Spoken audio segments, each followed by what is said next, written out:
Fala pessoal, voltei, estava aqui dando uma limpada no quadro, vamos dar seguimento aqui na aula. Eu quero conversar agora com vocês sobre um pouquinho mais um olhar focado, um olhar atento para nosso glomérulo aqui. O glomérulo eu já estava apresentando que é aquele conjunto de capilares glomerulares, mas agora eu vou aprofundar um pouco mais sobre ele, que também existe uma membrana glomerular, que é uma membrana de filtração. O que eu estou querendo dizer? Voltando aqui, não vou reabordar todas as estruturas, desenhei aqui, quero focar aqui no nosso glomérulo, vou dar até um zoom nele. No glomérulo, a gente vai ter, como eu já falei, já adiantei, né? Os próprios capilares glomerulares.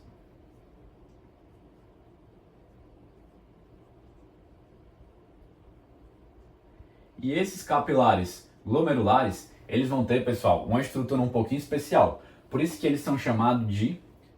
Antes de apresentar o conceito, falar. Que estrutura é essa? Eles vão ter certos poros aqui na membrana deles. Esses poros são justamente poros fenestras. Por isso que a gente chama esses capilares de fenestrados. Esse é o conceito. Por quê? Porque tem que permitir a passagem de substâncias. Porque se não permitir a passagem de substâncias, a gente não vai ter a filtração, tá bom? Então vamos pensar o seguinte. Aqui a gente tem o nosso capilar glomerular, composto por células aqui. Não vou desenhar aqui em cima, mas fica subentendido que também tem, que são as células endoteliais. Tá bom, pessoal? E depois aqui do capilar glomerular, mais especificamente das células endoteliais, a gente vai ter uma segunda camada. Aqui eu dei um zoom e estou explicando para vocês, vou colocar até o título aqui de maneira para ajudar vocês a lerem depois. A membrana glomerular, que é justamente esse filtro, né? Então aqui a gente vai ter, pintado de azul, uma segunda camada, que é a lâmina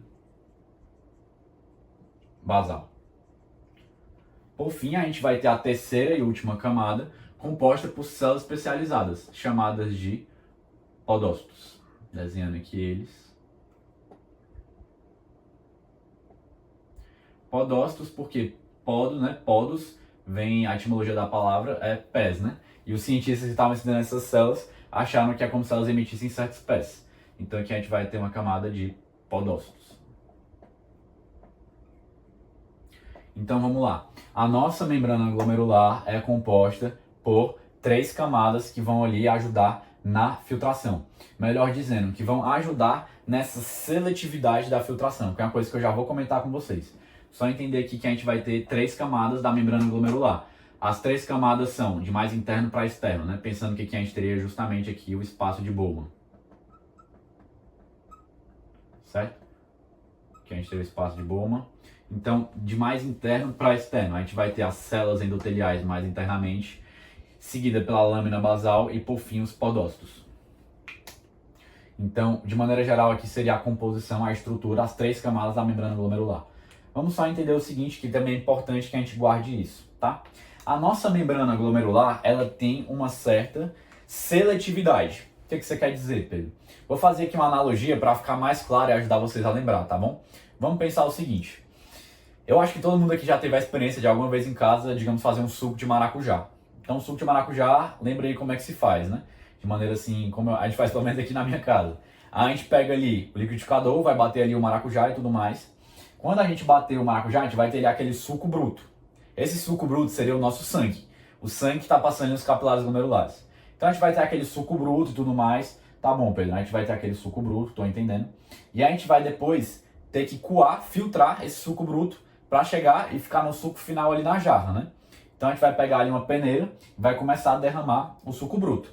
Quando a gente começar a derramar, a gente vai ver que na peneira vai ficar algumas coisas, que a peneira vai reter. E ela vai reter justamente o quê? As sementes ali do suco de maracujá, vai reter também alguma outra coisa ali que tenha ficado, para depois chegar no suco ali final, que vai derramar ali na jarra. A jarra, vamos pensar o quê? Que é o nosso passo de Bowman. O suco final seria o filtrado. Mas vamos deter a nossa atenção, que é o que eu quero falar com vocês aqui, que é justamente na membrana glomerular. Vamos pensar o seguinte, a gente tem aqui a membrana glomerular, a gente tem a peneira. A nossa peneira, essa peneira do suco de maracujá, ela é uma peneira muito especial, porque ela consegue filtrar muito bem. Isso se dá porque essa peneira tem 3 camadas, essa malha da peneira tem 3 camadas especiais. células endoteliais, lâmina basal e justamente os podócitos, tá bom? Então, e o que fica retido na peneira é o que eu quero comentar com vocês. A membrana glomerular, ali que seria justamente a semente do maracujá. O que fica ali segurado pela peneira? Então vamos lá. A membrana glomerular tem uma certa seletividade. Já vou adiantar para vocês. Essa peneira, essa membrana glomerular deixa passar praticamente tudo. Ela vai reter pouquíssimas coisas. Então, para ajudar a gente a lembrar e decorar e memorizar, vamos pensar no que ela retém, porque são menos coisas, que é o quê? Principalmente o quê? Proteínas. Pedro, por que ela retém proteínas? E é esse ponto que eu queria chegar com vocês. Como ela retém proteínas? Qual é o processo que ela faz para reter as proteínas? Por que ela retém as proteínas? Por que a peneira segura ali as sementes, e essas sementes são as proteínas, e deixa passar o resto? Primeiro, por dois motivos. Porque as proteínas são grandes, tamanho grande, tamanho elevado, tá bom? E por elas serem grandes, elas são filtradas com mais facilidade. Elas ficam, melhor dizendo, não são filtradas com mais facilidade, elas ficam retidas com mais facilidade, tá bom?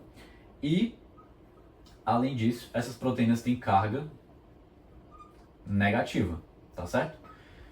Poxa, Pedro, o que tem a ver ter carga negativa e essas proteínas ficarem retidas nos capilares glomerulares com maior facilidade? Então é esse ponto que eu queria chegar. As nossas células endoteliais, vou pintar aqui de vermelho, têm na sua estrutura algumas moléculas de carga negativa. Além disso, na lâmina basal, a gente vai ter algumas substâncias moléculas chamadas de proteoglicanos. Esses proteoglicanos são moléculas de carga, adivinhe, negativa. E nos nossos podócitos, a gente também vai ter certas estruturas, adivinhe também, de carga negativa. Então o que acontece? Aqui na nossa membrana glomerular, a gente vai ter várias estruturas de carga negativa e as proteínas também têm essa carga negativa. Lembrando a física do próprio ensino médio, negativo com negativo vai se repelir, tá bom? Então, o que vai acontecer? Quando a proteína, apesar dela além dela ser muito grande, quando ela tentar passar ali pela membrana glomerular, o que vai acontecer? A carga negativa da proteína vai repelir com a carga negativa das outras estruturas da membrana glomerular. Então a tendência da proteína vai ser justamente o quê? Permanecer no capilar glomerular, tá bom? Vamos pensar o seguinte, a membrana glomerular não deixa passar basicamente o quê? Em condições fisiológicas? Proteínas.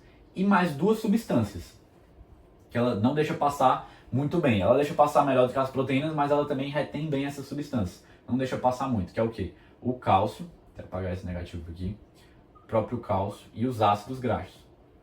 É aqui que entra o pulo do gato, né? O motivo. Pedro, para eu lembrar, por que isso? Lembrem o motivo. Metade do cálcio plasmático, aproximadamente, grande parte do cálcio plasmático vai estar ligado a proteínas. Então, se as proteínas não vão passar pela membrana glomerular, uma parte do cálcio também não vai, porque esse cálcio está ligado nas proteínas. E ácidos graxos também estão muito relacionados às proteínas, estão em grande abundância no plasma, ligados à proteína, numa parte significante. Então também muitos ácidos graxos não vão passar pela membrana glomerular. Agora o resto, pessoal, aí eu vou começar aqui, né? Sódio, potássio, magnésio, digamos, glicose, aminoácidos numa quantidade significativa, metabólitos, como creatinina, não vou descrever todos, né? Etc. Eles vão passar pela membrana glomerular quase que completamente, quase que totalmente, tá bom? Então entender que a seletividade na membrana glomerular é impedir a passagem de proteínas de maneira geral, por esses motivos, certo? E como existem substâncias como o cálcio e o ácido graxo que estão ligados numa quantidade significativa a proteínas, essas substâncias também não são filtradas, não passam facilmente ali pela membrana glomerular, tá bom? Então era isso que eu queria abordar com vocês de maneira geral, tá bom, pessoal? Essa estrutura da membrana glomerular e explicar as substâncias que ela costuma reter com maior com maior precisão, com maior intensidade. E o motivo pelo qual ela retém essas substâncias, pela carga negativa das 3 camadas que compõem justamente aqui a membrana glomerular e também pelo tamanho das proteínas, tá bom? Por fim, eu queria só comentar uma coisa, que eu comentei tudo isso e tudo mais, porque eu tô focando aqui no plasma do sangue. Mas a gente pensar que, poxa, também as células não deveriam passar pela membrana glomerular. As células sanguíneas, né? As hemácias, os leucócitos e as plaquetas. justamente também pelo tamanho delas. São bem maiores que proteínas, por exemplo, né? Então, de maneira geral, é isso que eu queria abordar com vocês. E por fim, também comentar o seguinte, só para um conceito simples, né? Que não é todo o plasma que está passando ali pelo néfron, né? Melhor dizendo, pelo glomérulo, que vai ser filtrado. É uma parte do plasma.